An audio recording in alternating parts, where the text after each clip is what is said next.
আসসালামু আলাইকুম। বন্ধুরা, যুদ্ধের ময়দান মানে দুই পক্ষের শক্তির লড়াই। দুই পক্ষের শক্তির লড়াই মানে আধুনিক সমরাস্ত্রের ঝনঝনানি। সমরাস্ত্রের ঝনঝনানি মানে মুহুর্মুহুর হামলা পাল্টা হামলা। আর পাল্টাপাল্টি হামলা মানে দুই পক্ষের সাধারণ মানুষের মৃত্যুর মিছিল।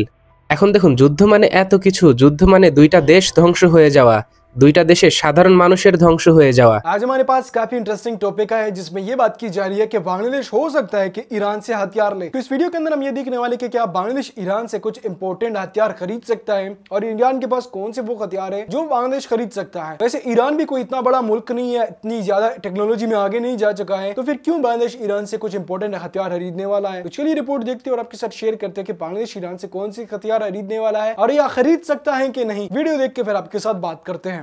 আসসালামু আলাইকুম। বন্ধুরা, যুদ্ধের ময়দান মানে দুই পক্ষের শক্তির লড়াই। দুই পক্ষের শক্তির লড়াই মানে আধুনিক সমরাস্ত্রের ঝনঝনানি। সমরাস্ত্রের ঝনঝনানি মানে মুহুর্মুহুর হামলা পাল্টা হামলা। আর পাল্টাপাল্টি হামলা মানে দুই পক্ষের সাধারণ মানুষের মৃত্যুর মিছিল।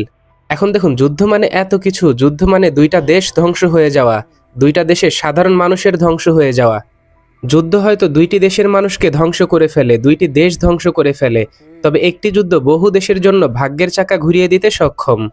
বন্ধুরা, বর্তমান যুদ্ধক্ষেত্রগুলোকে লক্ষ্য করলে আপনারা হয়তো খুব ভালোভাবেই বুঝতে পারবেন, পৃথিবীর যে প্রান্তেই যুদ্ধ শুরু হোক না কেন, বিশ্ববাজারে অস্ত্র রপ্তানিকারক দেশগুলো নিজেদের নতুন উদ্ভাবনী সমরাস্ত্রগুলো নিয়ে যুদ্ধের ময়দানে হাজির হয়ে যায় সহযোগিতার নামে নিজেদের সমরাস্ত্রের সক্ষমতা যাচাই করতে। কারণ সমরাস্ত্রের পরীক্ষার সবচাইতে উত্তম জায়গা হচ্ছে যুদ্ধক্ষেত্র। যুদ্ধক্ষেত্রে যে সমরাস্ত্র যত বেশি সাফল্য দেখাতে পারবে, সে সমরাস্ত্রের চাহিদা আন্তর্জাতিক বাজারে থাকবে আকাশচুম্বী। আর এই চাহিদা কাজে লাগিয়ে ব্যবসা হবে বিলিয়ন বিলিয়ন ডলারের। যার উৎকৃষ্ট উদাহরণ লিবিয়া, সিরিয়া, আজারবাইজান, সর্বশেষ ইউক্রেন রাশিয়া যুদ্ধে তুরস্কের তৈরি TB2 এবং ইরানের তৈরি শাহেদ 136 কামিকাজি ড্রোনের সাফল্য এই দেশ দুটিকে নিয়ে গেছে সমরাস্ত্র শিল্পের অনন্য উচ্চতায়।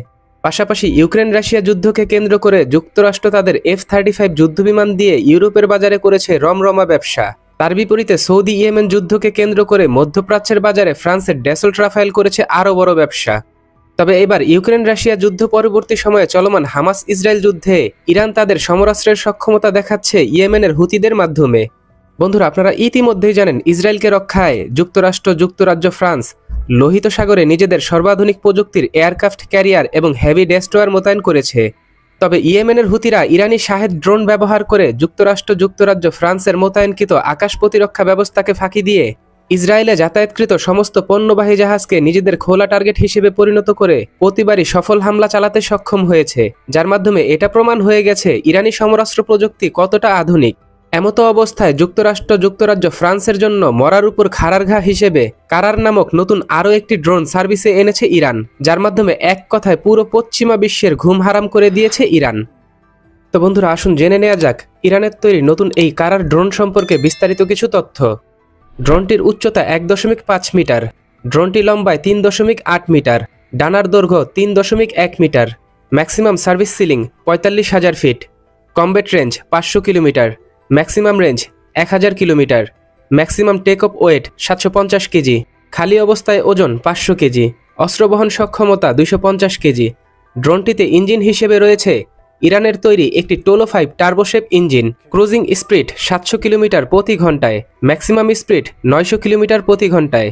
বন্ধুরা, ইরানের তৈরি এই যে কারার নামক সুইসাইড ড্রোন, এই ড্রোনটিতে একটি হার্ড পয়েন্ট রয়েছে, যেখানে তারা তাদের শর্ট রেঞ্জের মাজেদ নামক এয়ার টু এয়ার মিসাইল যুক্ত করেছে, যেই মিসাইলটির রেঞ্জ 8 কিলোমিটার।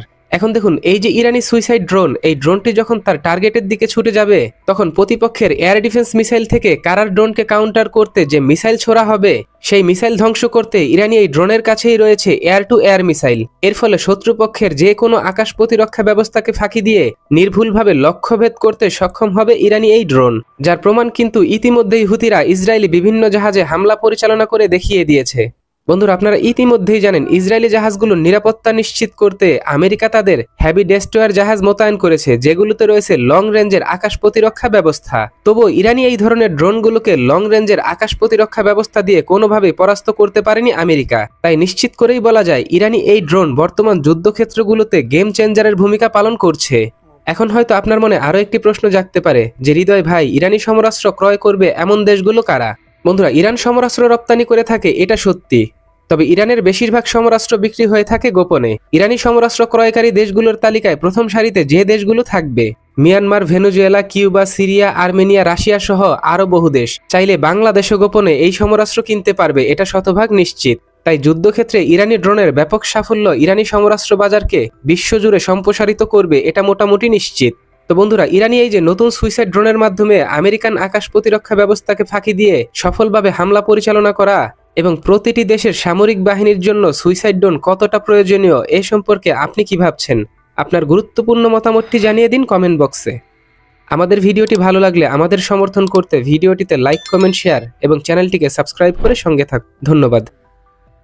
तो वीडियो आप लोगों ने देख ली होगी, इंटरेस्टिंग लगी होगी। यहाँ पे मैं ये बात करूँ, देखिए बांग्लादेश जो है ना इस टाइम पे बड़े बड़े मुल्कों से हथियार खरीदने की बात कर रहे हैं और उस टाइम पे खरीद भी चुका है, जैसे कि चाइना हो गया, रशिया हो गया, तुर्की हो गया और पाकिस्तान हो गया। पाकिस्तान वैसे बड़ा मुल्क तो नहीं है, बट पाकिस्तान के पास थोड़े बहुत जदीद हथियार मौजूद है, वो जो कि चाइना के जरिए बना के वो बेचना चाहता है और बेच रहा है। रशिया के साथ बांग्लादेश की बड़ी डील हो चुकी थी और वो डील अभी कुछ दिनों के अंदर डिलीवर हो जाएगी। और रिसेंटली टाइम में हमने ये देखा था कि बांग्लादेश की एक बड़ी डील हुई थी तुर्किया के साथ और तुर्किया ने उनको ड्रोन तो इस टाइम पे डिलीवर कर दिया है, बट ड्रोन के अलावा भी कई सारे ऐसे बड़े मेगा प्रोजेक्ट्स हैं जो इस टाइम पे बांग्लादेश की चल रहे हैं। अगर हम चाइना की बात करते हैं तो चाइना के साथ वैसे इनकी डील हुई थी बांग्लादेश की, जो एम्बुलेंस वाला प्लेन होता है वो बांग्लादेश लेना चाह रही थी चाइना से, बट चाइना ने जो उनको बना के दिए थे वो थर्ड क्वालिटी के थे, तो जिस वजह से बांग्लादेश ने वो खरीदने से इनकार किया और बांग्लादेश ने एक बड़ा ऑर्डर दिया कि भाई आप हमारे मुताबिक हमारे लिए बनाओ। अब ईरान को अगर हम देखते तो ईरान के बाहर वैसे ही सेंसर लगी हुई है। ईरान मुल्क ने तरक्की की है, ये बात है कि ईरान के मुल्क के अंदर तरक्की हुई है, वहाँ पे गाड़ियां अच्छी है, वहाँ पे पेट्रोल प्राइस इतना अच्छा है। वहां के अगर हम ईरान की पेट्रोल की बात करें तो पाकिस्तान के अंदर ईरानी पेट्रोल प्राइस तकरीबन 17 रुपए बनती है। अगर पाकिस्तान ईरान से पेट्रोल इंपोर्ट करके बेचे तो 17-18 रुपए तकरीबन बनती है, या उसको हम ज्यादा भी करें तो 50 रुपए बनती है। जबकि पाकिस्तान के अंदर इस टाइम पे 283 से लेकर 285 के करीब